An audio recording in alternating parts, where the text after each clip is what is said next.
always curious about with you, like when I look at your career, right? Like you went from like reality TV star, which is a lot of. I've interviewed you before, a lot of cool stuff, and that whole story of how that went down.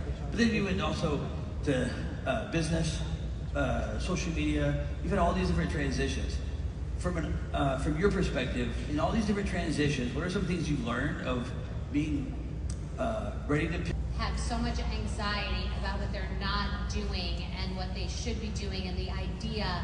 And one of the housewives actually once said to me, I'm looking for, I think she said like white space, meaning like where there's an opening. And I understand that in business, meaning you're always looking for where the fish are. But to be like saying, when am I going to pivot? I've never made any of these decisions. I actually had kind of semi-retired a couple of years ago when this whole accidental influencer era happened for me. And I realized after that it was just because I'd been authentically myself, and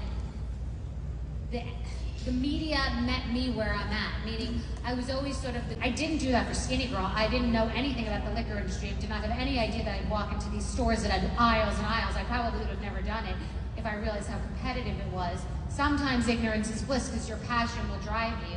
Also, if you have nothing to lose. But now I'll think about something. Let's say it's a category of food that I might want to get into or something I'm interested in. I'll look at what's going on just so I have an education. Keep going.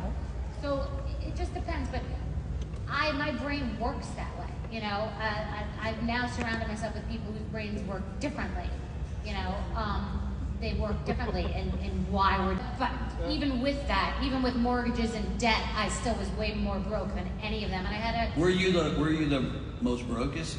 If that's right. $8,000 to my name. How much? $8,000 walking into it. Walking into the show, Real Housewives of New York City. What the hell? Yes, I ate. I'm waking up, and it's sort of like a vision. It's like I'm gonna be on this show, and I'm different than these other women because I knew that they had found the four, and the production company was willing to do the show with only four, and Bravo said they would not make the show with only the four women, and all the four women were wealthy and married to rich people and buying diamonds and furs, and they wanted to find another person like that. They weren't.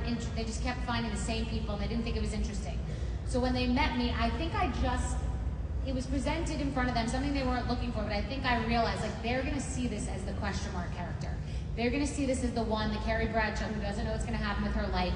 And I was being honest about being broke, and I just was honest, which was not what everyone was doing. Everyone was sort of showing off. Yeah. And sorry, I'll get canceled. Let's go.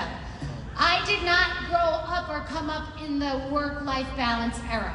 Now, I make sure I want every